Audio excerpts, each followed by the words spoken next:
This is Illinois in Focus, a production of America's Talking Network. I'm Greg Bishop. Coming up, we'll review the week's top stories about the latest in litigation against the state's recent ban on certain guns and magazines, Governor J.B. Pritzker's overseas trip to the World Economic Forum, and more. We'll also get commentary from the Center Square publisher Chris Krug and executive editor Dan McCaleb about those stories, Pritzker's take on classified documents, and required DEI training in the healthcare sector.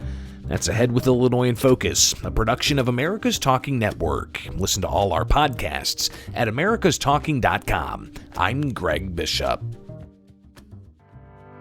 Hello, I'm Donna Jeske. And I'm Paul Jeske. We're family farmers raising corn and soybeans in Grundy County, Illinois. It might be hard to believe, but 96% of the farms in Illinois are owned and operated by family farmers just like us. Our job is to grow the healthiest, most affordable food around to feed our family and yours. Meet more farmers like us at www.watchusgrow.org/corn. A message from the Illinois Corn Marketing Board. This is Illinois in Focus, a production of America's Talking Network. I'm Greg Bishop. Here are some of the top stories from the past week. The first lawsuits have been filed against the state of Illinois' gun ban and registry, and more lawsuits are expected. In Crawford County, attorney Thomas Magg filed the first lawsuit in state court. He said the law doesn't just violate citizens' Second Amendment rights to keep and bear arms, it also violates the Fifth Amendment right to remain silent. They're requiring you to fill out a form under oath admitting that you possess these firearms that they have declared unlawful. You have a right to remain silent and not incriminate yourself. Attorney Thomas DeVore filed a separate state court lawsuit in Effingham County on behalf of more than 860 plaintiffs, alleging, among other things, violations of equal protections as the law carves out law enforcement and others. If you're going to classify different groups of people in a law that's implicating a fundamental right, which this is, it has to survive strict scrutiny. The Illinois State Rifle Association filed their federal lawsuit in the Southern District of Illinois late Tuesday. Ed Sullivan with the ISRA said regardless which lawsuit does it, the goal is to block the law. Because right now, our Second Amendment rights are being infringed. As we speak, the minute the governor signed that bill. Sullivan said resource coordination among the gun rights community is going to be important. He also urged interested parties to not take their eyes off the state capitol. This won't stop today, just because we have this atrocious unconstitutional law. They're going to try and enact more things that will take away our rights bit by bit, and we know that's the case. So ISRA will be on the ground in Springfield next week when we go back to session. Among other measures filed at the State House are separate bills to allow lawsuits against gun manufacturers and to require fingerprints of gun owners. Absent a court order restricting the state of Illinois from enforcing the state's gun ban, Illinoisans wanting to exercise their Second Amendment rights are facing a new landscape. The governor enacted that ban on certain semi-automatic guns and magazines when he signed the law last week. Maxson Shooter Supplies owner Dan Eldridge said they're in compliance. It's been a lot of work, pulling things off of the shelves, answering the phones. He's put together a frequently asked questions document on his website, maxonshooters.com, that explains what was banned and more. There's an awful lot in this 111-page monstrosity that we're still scratching our heads over as we go through it in detail. Regardless, he said he's taken the prohibited firearms off the wall in his display store. And they're in safe storage. The magazines, we're not delivering the greater than 15-round magazines with duty-sized pistols. We're holding them securely for customers so that when we do get injunctive relief here, or the state is restrained from enforcing this, then we'll contact the customers and they can come collect their property from us. Several lawsuits have been filed in state and federal courts, with more expected, including one from the group Eldridge is part of. It's called Illinois Gun Rights Alliance. And with a ruling on a temporary restraining order against Illinois' gun ban expected before the end of the day Friday, each side of the issue says they're confident they'll prevail. From Davos, Switzerland, Governor J.B. Pritzker told media in a phone conference that he has confidence the gun and magazine ban will stand constitutional challenges. I'm committed to protecting Illinoisans from the constant fear, that they're under of being gunned down in a place of worship or at a school. or in their neighborhood. After a slew of COVID-19 mandate challenges over the past 3 years, Pritzker said his administration has experience litigating and defending actions he said, quote, a small minority oppose. We know that it will sometimes, unfortunately, take time in the courts to present all of our arguments and get the right result. We saw that sometimes during COVID. State Representative Blaine Wilhauer attended an emergency hearing Wednesday in Effingham County, where a judge is expected to issue a ruling on a requested temporary restraining order against the law by the end of the day Friday. We're confident in what's going on there, but I'll tell you what, the real fight for everybody is on the federal side. If J.B. Pritzker thinks he's going to come make us register our legally obtained firearms, then we're not going to comply with that because the Constitution is on our side. Meanwhile, the governor is in Switzerland for the 2023 World Economic Forum to tout his agenda, while some lawmakers back home claim that the governor should be more focused on the state's issues.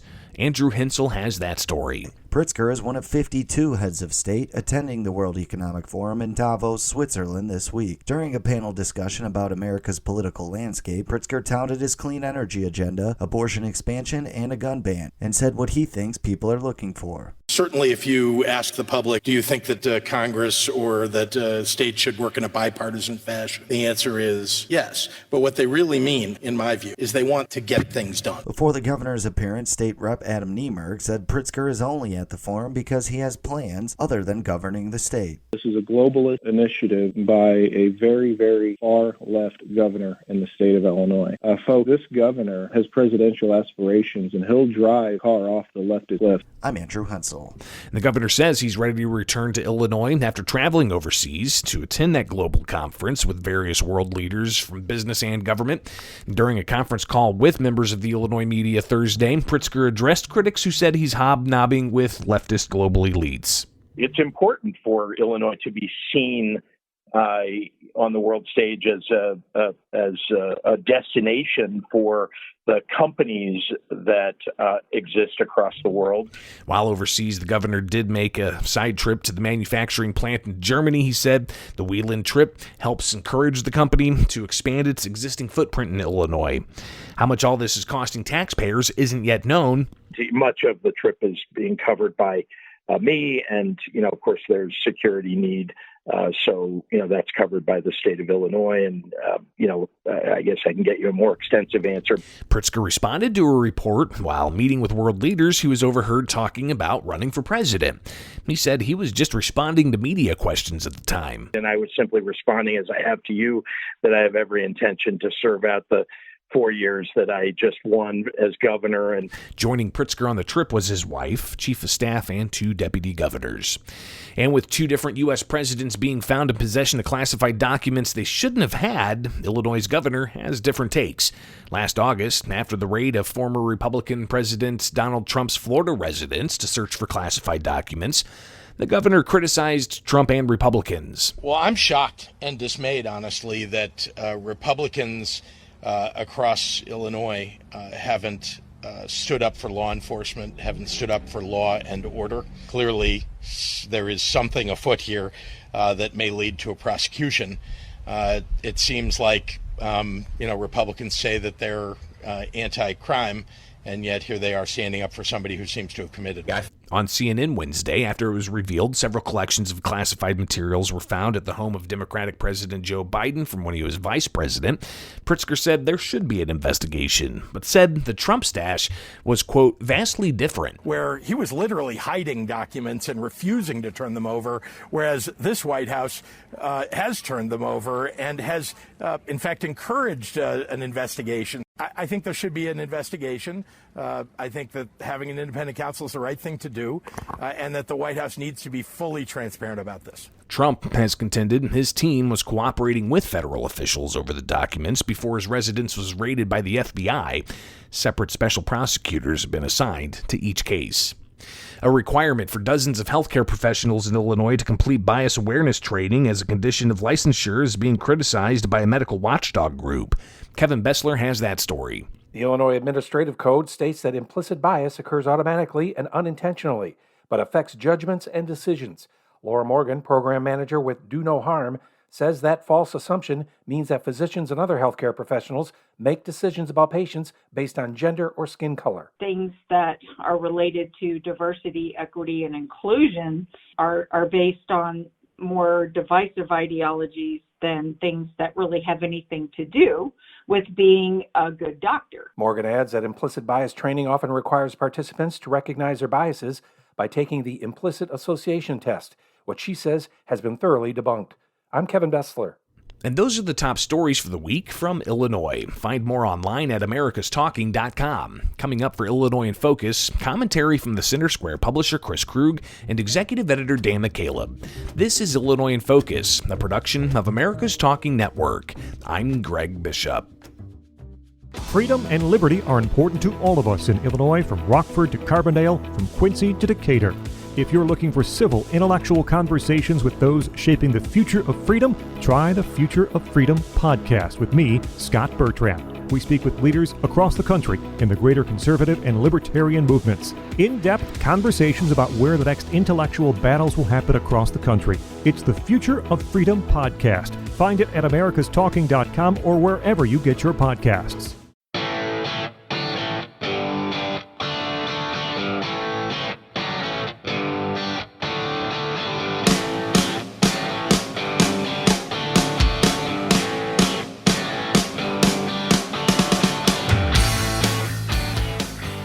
Welcome back to Illinois in Focus. This is the Crosstalk segment, commentary powered by the Center Square. I'm Chris Krug, publisher of the Center Square, president of the Franklin News Foundation, and joined by my friend, my colleague, the news guru, VP for News and Content, Dan McCaleb, who's also the executive editor of the Center Square. Dan, there is a ton to talk about. The big story in Illinois continues to be guns. And this is a story that is not going away anytime soon.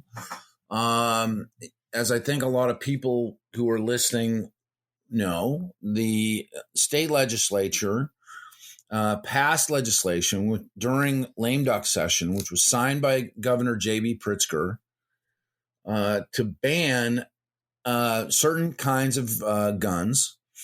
And in addition to that, also to place restrictions around magazine capacities for semi-automatic handguns and rifles.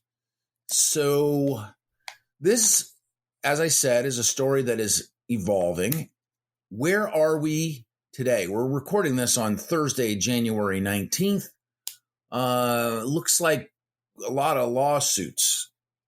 Yeah, to date, we've had 3 lawsuits filed challenging the constitutionality of the gun ban, where more than 170 guns, handguns, rifles that the state legislature and Governor Pritzker deem assault-style weapons were banned by them. The law is in effect right now. One of the state lawsuits that was filed challenging the constitutionality of the law. They had a hearing in court yesterday. The judge took it under advisement, but did say he expected to rule on the request for a preliminary injunction banning barring enforcement of the new law by Friday, by tomorrow, essentially a day after we're recording this. Usually those Friday rulings come out later in the day, but you never know. You never know. So, encourage our listeners to, looking for any news updates at thecentersquare.com. We have been covering this extensively because we know it's a news topic that many readers and listeners across Illinois are interested in. The other 2 lawsuits, the second one in state court and a third one in federal court, have not had hearings scheduled yet, but those will be probably coming soon. And we expect more lawsuits.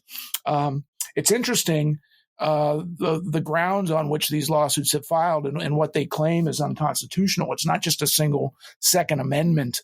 Certainly that plays a significant part in these challenges. The Second Amendment guarantees U.S. citizens' rights to own and bear firearms. But it's being challenged on other means on other constitutional grounds as well.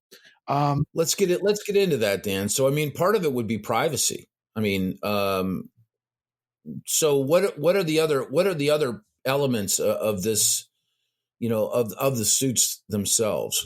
So a second element is in addition to the Second Amendment, a second element is the Fifth Amendment.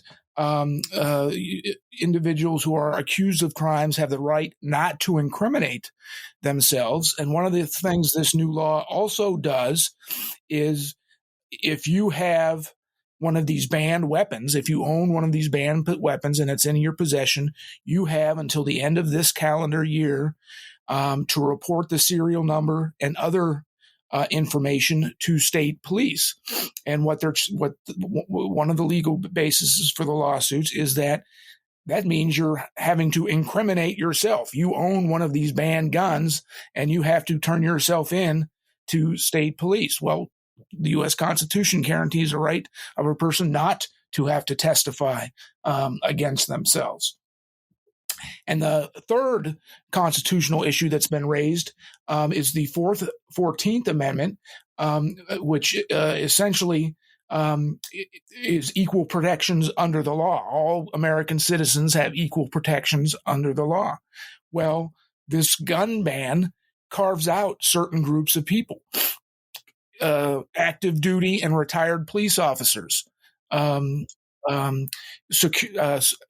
duty and retired security officers, and some other, people in the law enforcement community don't have to abide by this law. So it only applies to, everyday citizens who aren't sworn officers or aren't retired officers. So those are the three constitutional grounds that these lawsuits are challenging. And it'll be interesting to see how judges rule on this case, because there are multiple lawsuits. Unlike, we talked exhaustively over the past few months about the Safety Act and the cashless bail provision of the Safety Act and the multiple lawsuits that were dozens and dozens and dozens, more than 60 lawsuits that were filed against that. Well, those were consolidated into a single case. These have not been consolidated, and it'll be interesting to see how the courts rule and if their rulings are consistent. Well, I think that's as big a point as any. So you're talking about three amendments being challenged here: the second, the fifth, and the 14th. Consolidation of these cases, I think, would be very, very different because, in each aspect or each one of these individual cases, there is a very specific constitutional marker that's being questioned. And plus there's one in federal court, and there's no way they can consolidate the state lawsuits and the federal lawsuit. And again, we expect more lawsuits to be filed. And I'm not asking you to handicap this. You're not a prognosticator. We don't, I don't know. It's not our bag to try to anticipate the news necessarily. But what do you see on the near term horizon happening in any one of these cases? How quickly do you think that they're going to be moved on? This is a huge matter of conversation and among gun owners. Significant concern. We expect a decision at some point tomorrow, and this would be a preliminary decision in the case filed by Thomas DeVore. For those listeners who haven't joined us, week in and week out, Thomas DeVore has been a thorn in the side of state government since the pandemic began. He's the one that filed dozens and dozens of lawsuits against Governor Pritzker's executive orders during the pandemic, shutting down small businesses, vaccine mandates, mask mandates in places like schools. Well, he's back challenging the state again on this one. His case is the one that and he also ran unsuccessfully as the Republican candidate for Attorney General against Democrat Kwame Raoul. Thomas DeVore's was the case that had the hearing yesterday, and in his case, we expect a preliminary decision tomorrow by the judge. His case, he says, he tells the Center Square DeVore, tells the Center Square, would only impact the 800 or so plaintiffs that he filed suit on behalf. These other lawsuits would be more widespread, would be statewide, but the hearings on those ones haven't been held yet.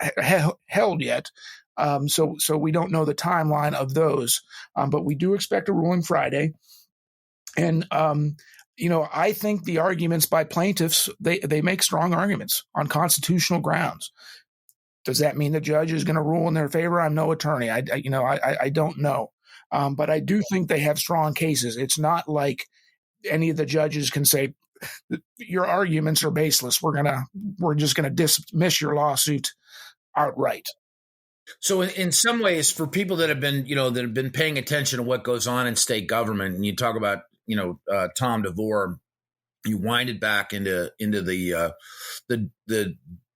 deeper, darker days of COVID, where State Senator Darren Bailey, who unsuccessfully ran for governor against J.B. Pritzker this fall, where Tom DeVore represented Darren Bailey on the state's mask mandate. In that case, he was a single plaintiff. This is somewhat similar in that regard, that you have is it 782 or 872 plaintiffs on this particular case? A little more than 860. Okay. And it's sort of the same deal. This is a like what do they call that in legal terms? I mean, this is like almost like not to say a trial balloon, but I mean, this is a test case. Yes. And how the judge rules here, it does not necessarily, determine how judges in the other cases will rule, but it'd be a good indication.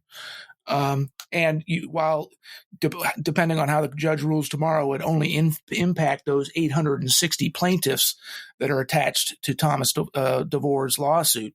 It would open the door for many more challengers, many more gun owners to challenge the law themselves.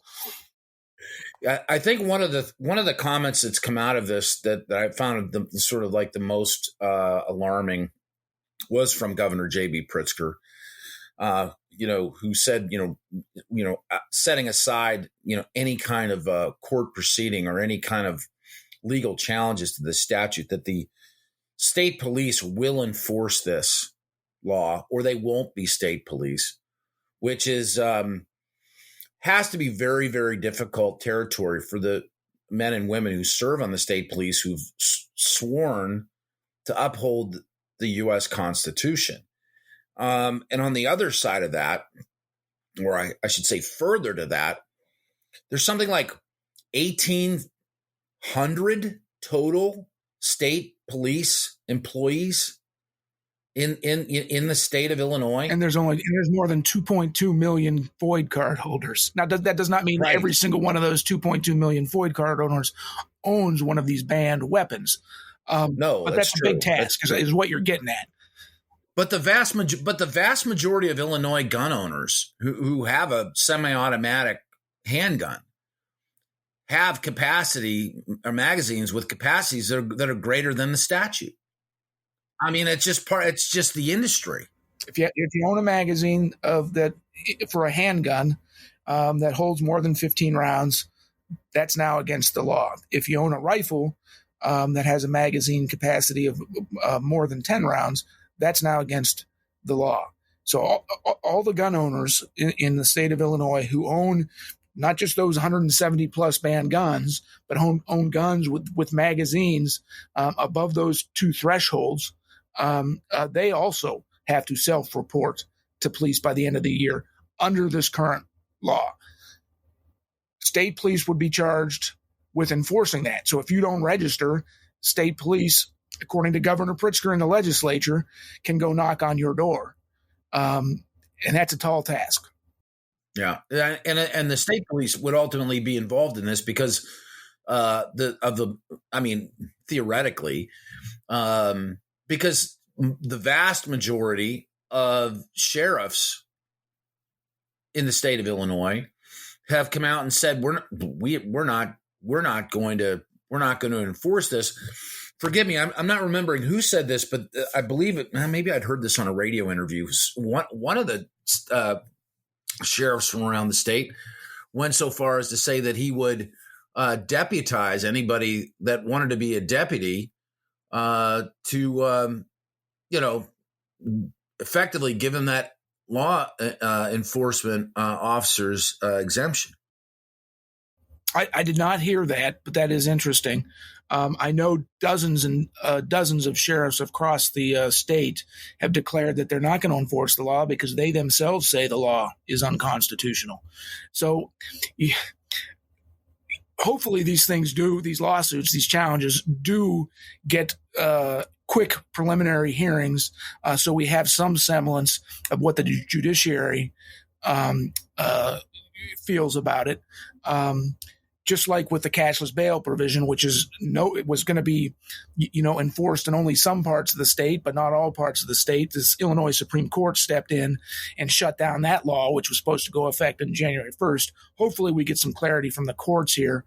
Of course, if Illinois courts rule that this law is not unconstitutional, you can expect this thing to go all the way to the U.S. Supreme Court. It's a very serious matter, and I think that the Center Square has done a terrific job thus far reporting on this, breaking news on this story. And another angle that we wrote about this week, in the meantime, these gun stores are sort of in limbo. They've got an inventory of these weapons that are now banned, of these magazines that are now banned. They've had to put those weapons in storage lockers somewhere, obviously secure storage, locked up.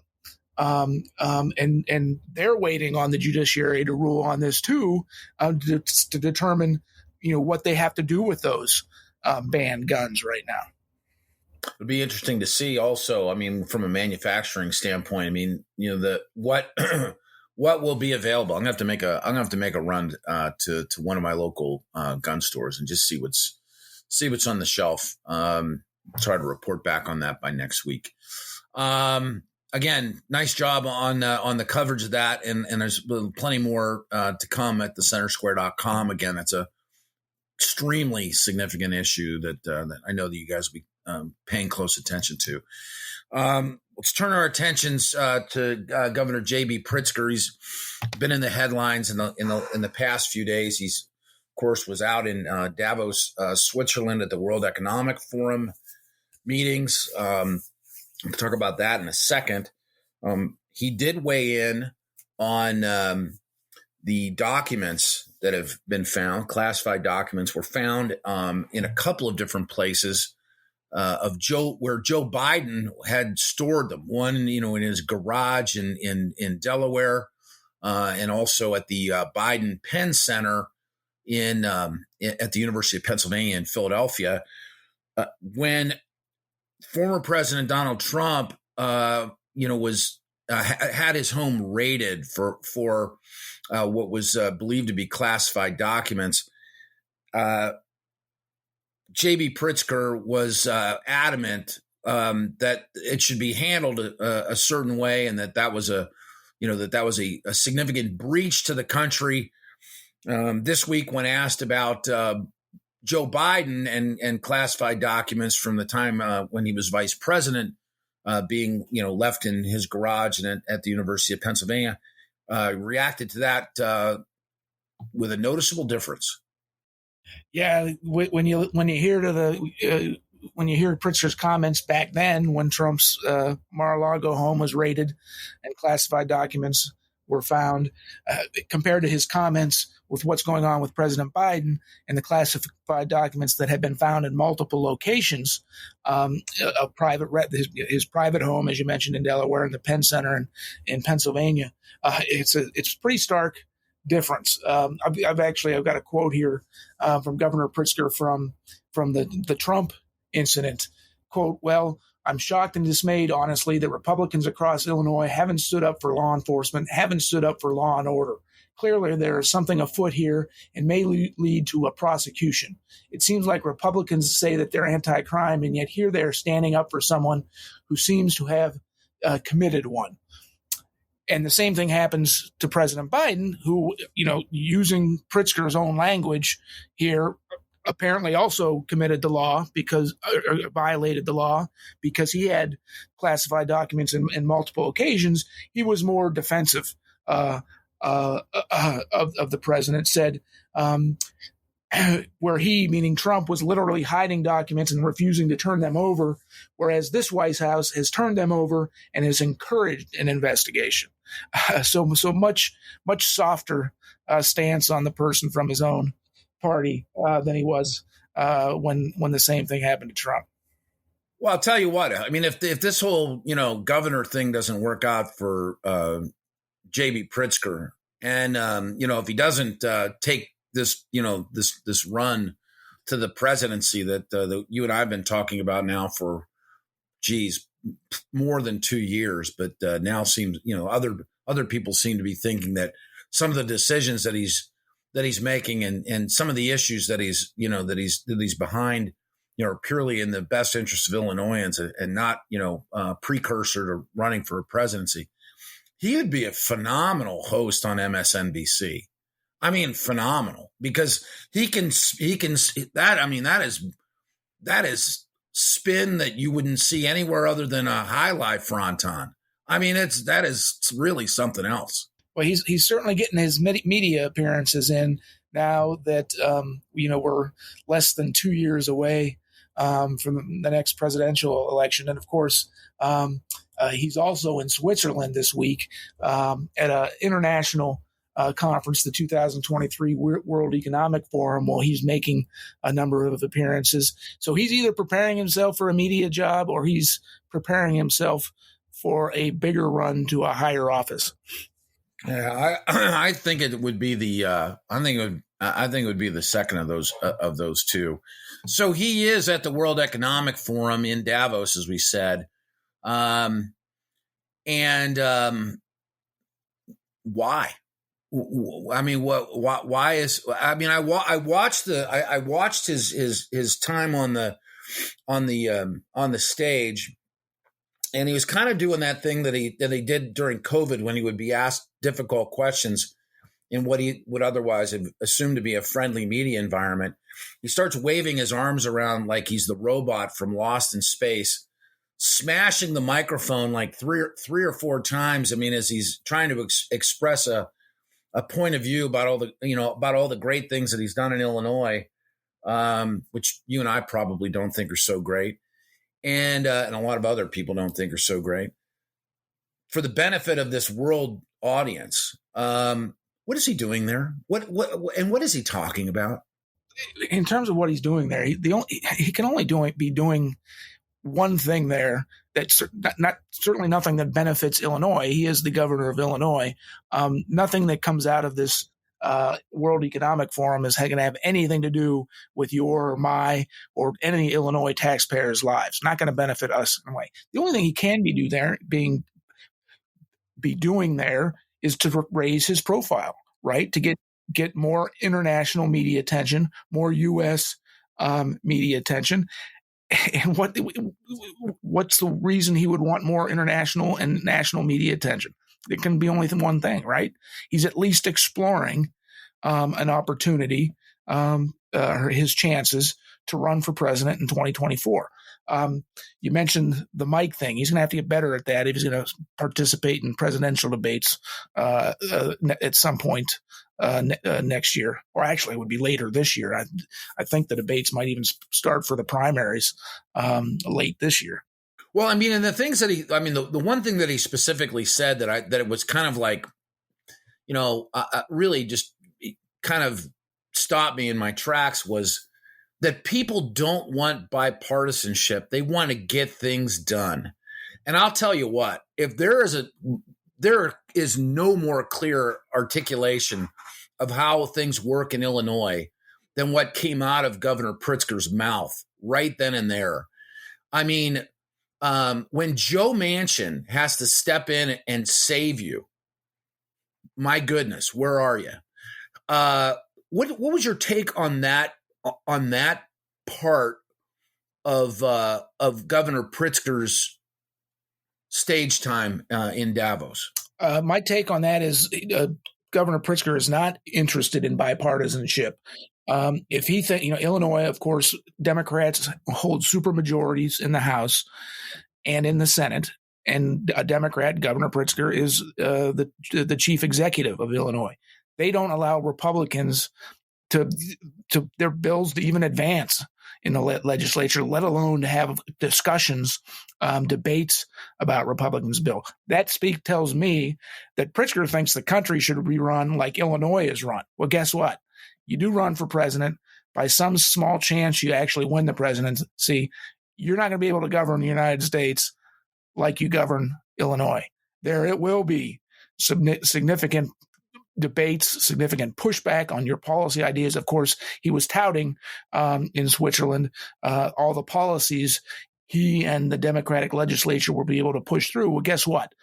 There's significant opposition both in Illinois and around the country to some of those policy positions.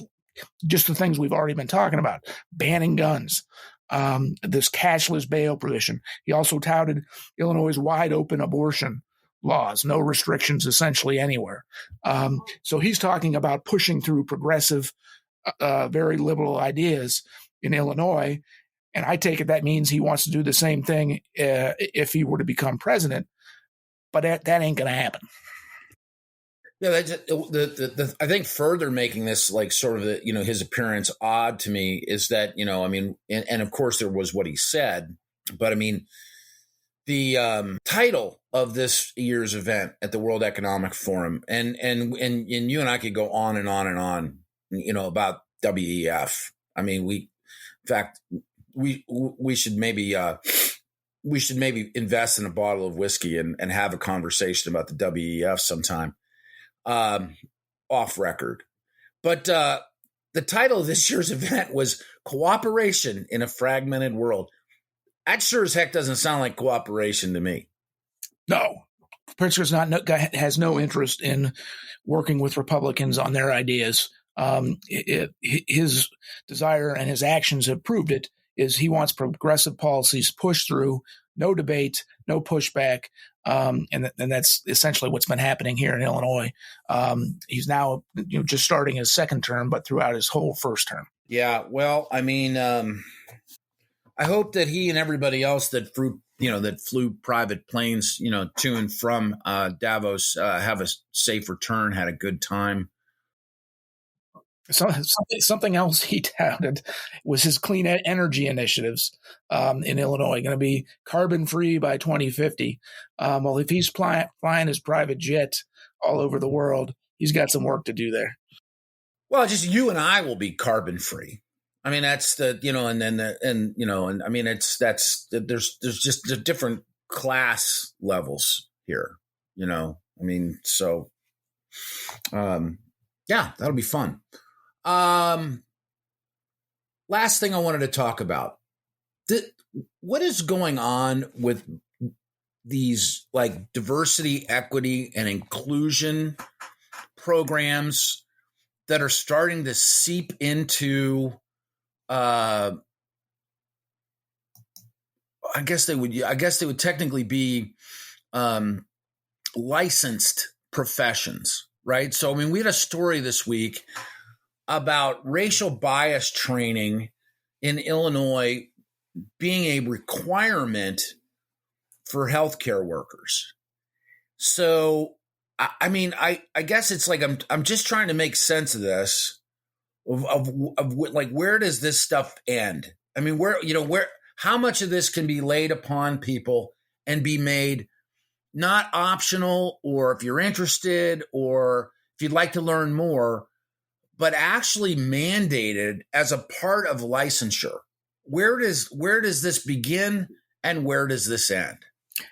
Well, it's well past the beginning stages, because as you mentioned, a new law that just went into effect January 1st kind of flew under the radar, but we reported on it this week.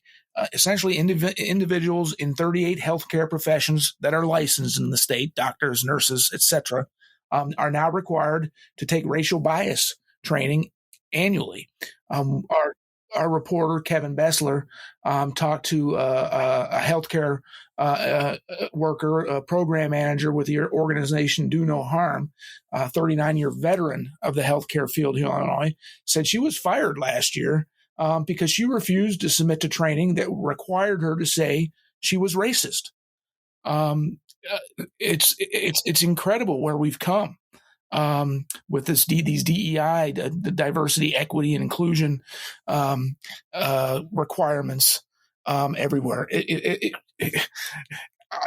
Where it's going, I don't know. But in states like Illinois that are very blue, very progressive, it looks like it might have no ends. Yeah. So, in that story, I mean, one of the more like sort of salient facts to pull out of it is that at the university, and I'm taking this straight out of our story, which published on the 17th, Kevin Bessler wrote this story. Straight out of the story.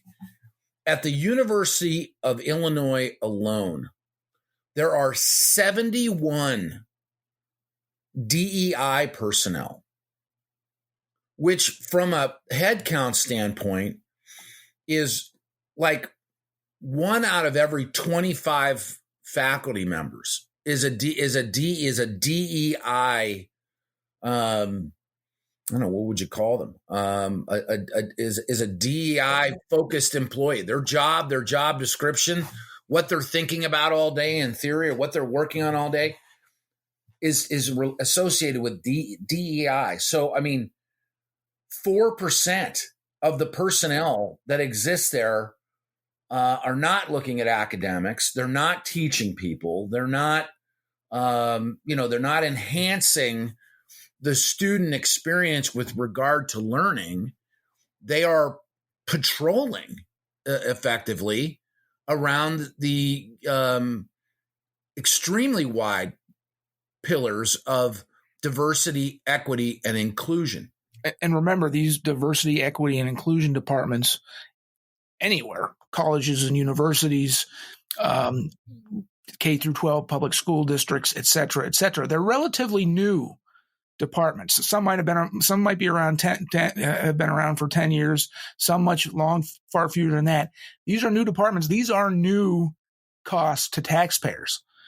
These departments, which are now being treated on equal with academics, the academics departments at these universities, at these K through 12 school districts. They're not trading jobs. They're not like moving jobs from one area to another area. These are new jobs, new costs. And what we found in Illinois and around the country, these jobs often are among the highest paid at their schools, at their universities.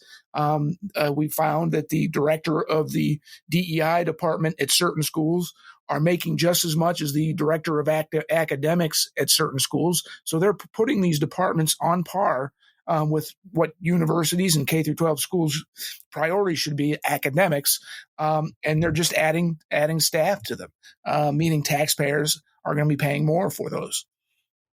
And I mean, it's you and I, when we went to school, it was all about the fundamentals, right? Reading, writing, arithmetic, the 3 R's. Now STEM, science and technology and mathematics are priorities here.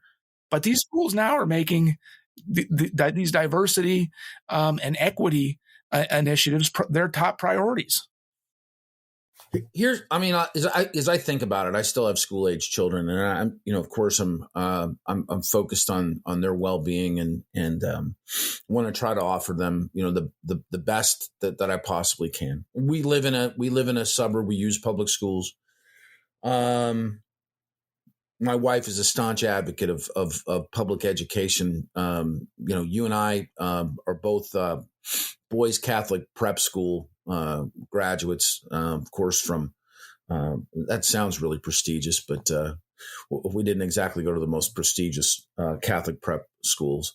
I think back to education and what education meant to me, and the way that I have been sort of like over time conditioned to think about the value of education.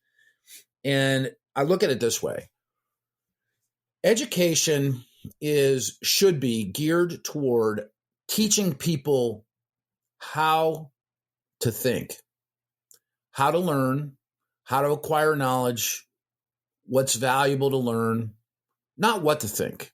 And when DEI and these DEI initiatives, things like this, we've talked about critical race theory and how that gets sort of baked in different levels, whether it's instruction to teachers or whether it's instruction from teachers to students, is tantamount to teaching people what to think, not how to think, what to think. And I find it repulsive. I mean, I just cannot, and we're paying for this. Right. Including making people admit of course, I'm talking about white people here, that they're racist. Yeah. I mean, it is so divisive and so damaging. It boggles my mind. There are a few things that I struggle with, but this philosophy that seems to be like accepted and gains some acceptance, in particular in the public sector, that it's okay to tell people what they should think. And it's encouraged to tell people what they should think.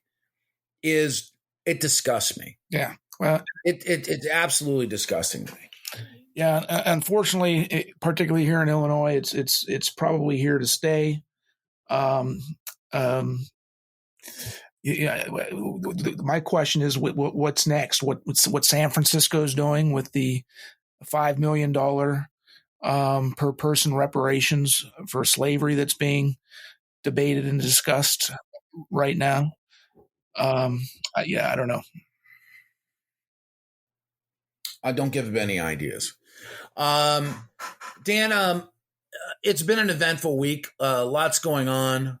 Anything coming up in the legislature next week that's on your list? So we don't expect a whole lot of movement until the legislature is technically in session. There'll probably be committee hearings and things like that, but we don't expect anything big until the budget. The governor presents his budget to the legislature in February. That's when the governor will give his budget address, and that's when the real work will start get going. How about state of the state? When is that going down? He's consolidated the state of the state with his budget address, so he'll be doing both at the same time. Okay. All right. I always look forward to that. Hearing about the state that I supposedly live in and how great it is. Dan, always a pleasure. We'll just put it to a close right there. Enjoyed it as usual. For Dan McCaleb, it's been Chris Krug. You've been listening to the Illinois in Focus podcast. This was Crosstalk, commentary powered by the Center Square. Now over to Greg Bishop for a look at what the Center Square will be working on next week. Next week, the team from the Center Square will continue to track the litigation against Illinois' gun ban. The Illinois Senate will also be back next week. We'll bring you the latest action out of that chamber and begin reviewing some of the many bills that are being filed with the new Illinois General Assembly. This has been Illinois in Focus, a production of America's Talking Network. I'm Greg Bishop.